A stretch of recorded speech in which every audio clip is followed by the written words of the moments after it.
Bom dia a todos. Meu nome é Paulo Santos. Hoje é dia 12 de novembro de 2020. São 9 horas e 10 minutos agora. Hoje é quinta-feira de manhã.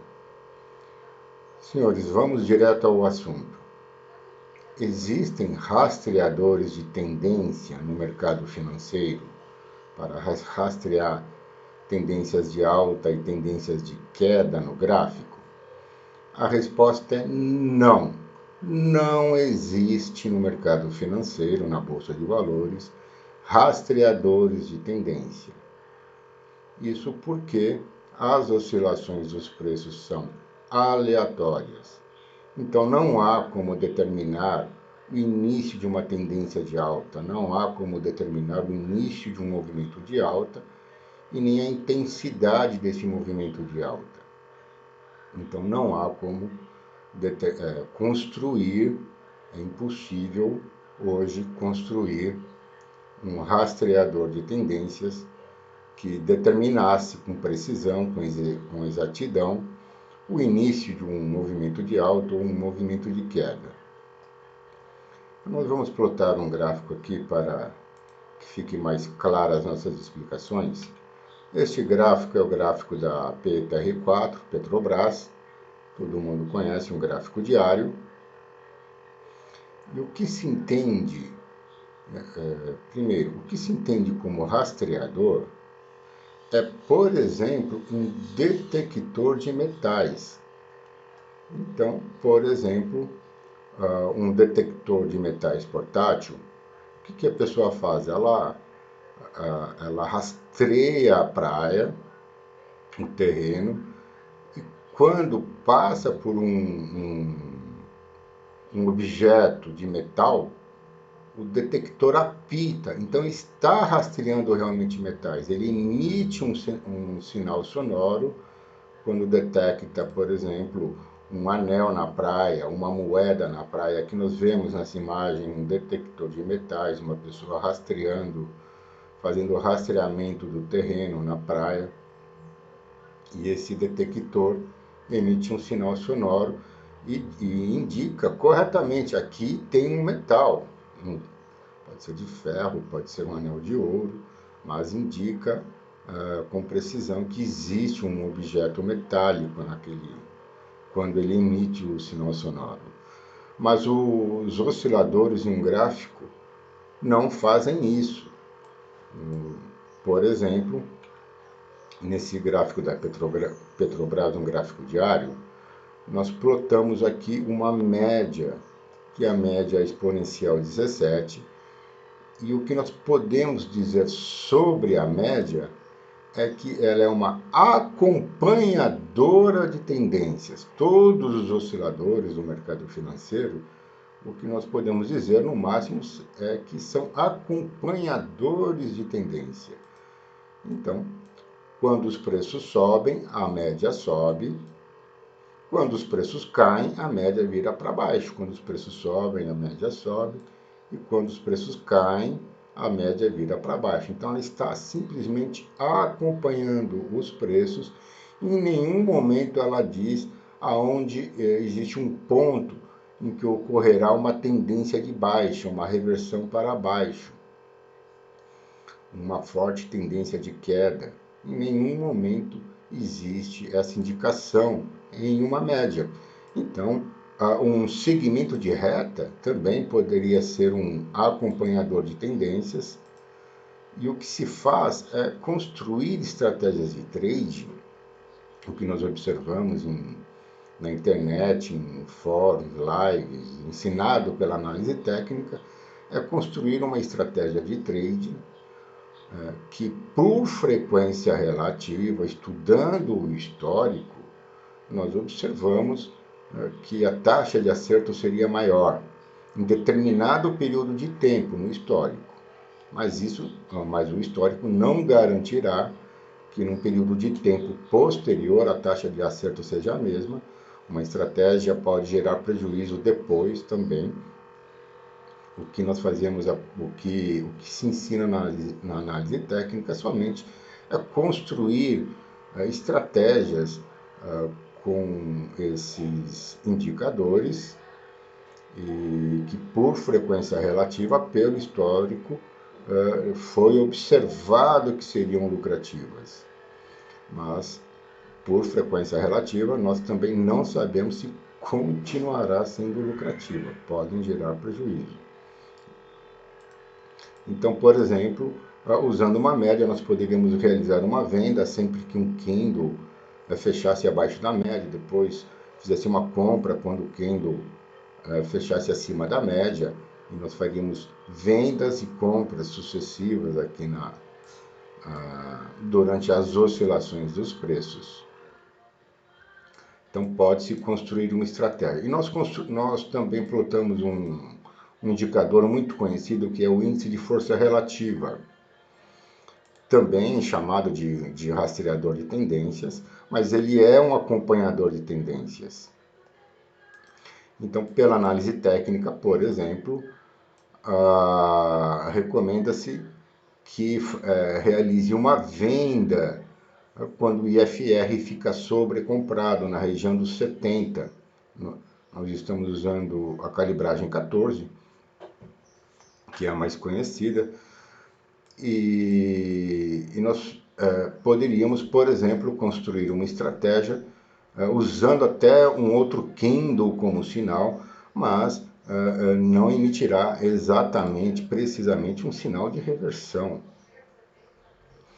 E então nós poderíamos realizar uma venda neste candle quando fechou abaixo do candle anterior, mas não ocorreu uma tendência forte de queda. Os preços continuaram subindo. Então, não dá para dizer que na região também de sobrecompra indicará, emitirá um sinal preciso de que ocorrerá uma reversão de tendências. O que nós podemos fazer é, por frequência relativa, verificar que sempre que estiver na região sobrecomprada, existe a possibilidade de realizar uma venda e obter lucro com a nossa estratégia por frequência relativa, simplesmente isso. E em determinado instante aqui no IFR, por exemplo, o IFR continua subindo, ele atinge o pico e depois os preços lateralizam, quer dizer, aqui não indicou uma tendência forte de queda, e aqui mesmo no IFR, ocorreu depois um forte movimento de queda, mas o IFR não estava na região sobrecomprada.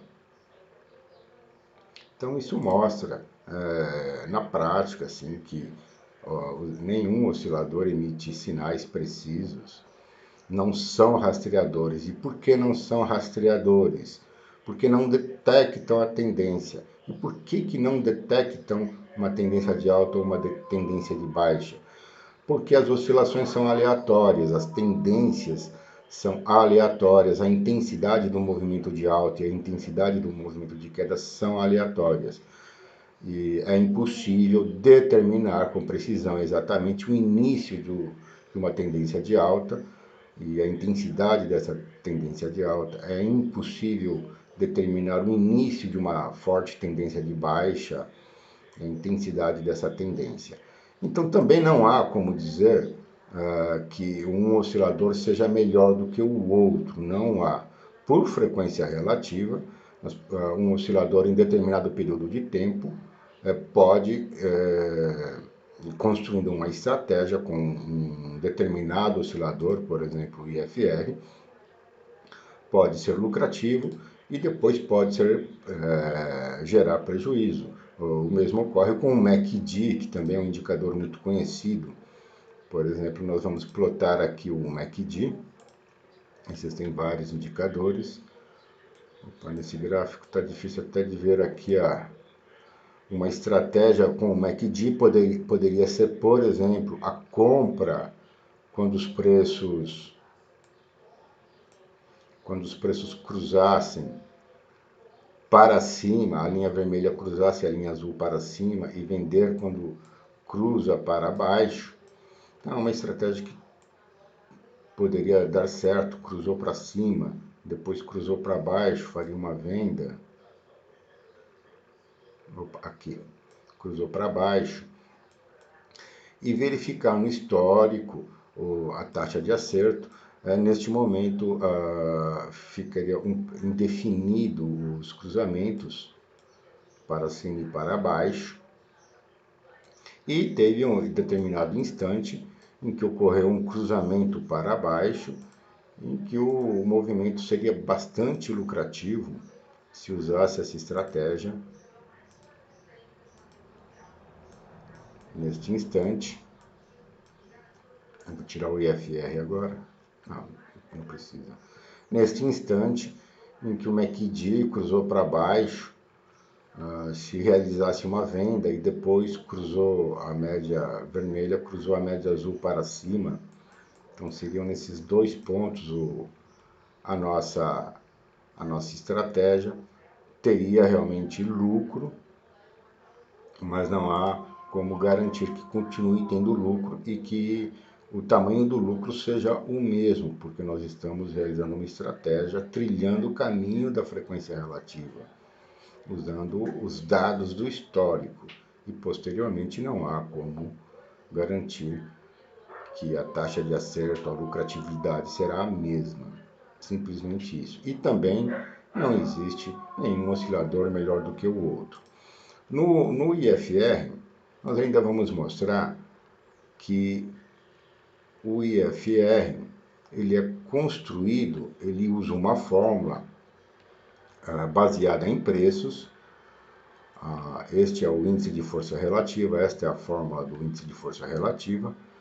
RS é média de alta no período e média de baixas no período. Então, quando os preços sobem, a média de altas sobe. Então, o valor aqui entre parênteses fica um pouco maior, 100 dividido por um valor alto. Então, o que está entre a chave ficaria menor. Então, quando os preços sobem, a chave fica menor. 100 menos um número baixo, o IFR sobe também. Então, quando os preços sobem, o IFR também sobe.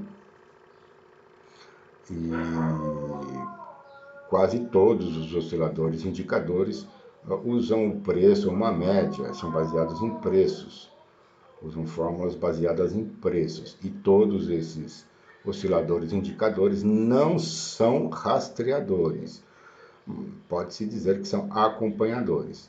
Mas ninguém vai ficar policiando se é ou não, se a palavra está correta, rastreador, porque é um nome normalmente usado, né?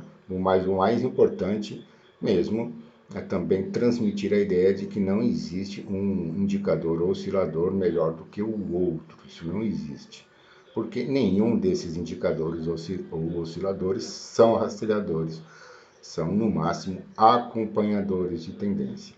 Então espero que tenha ficado clara essas nossas explicações.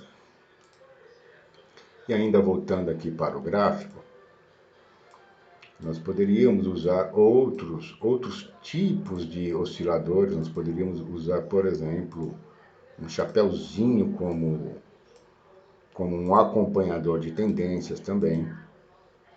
Sempre que os preços cruzassem para cima ou para baixo, os nossos chapeuzinhos, nós enviaríamos as nossas ordens de compra e venda.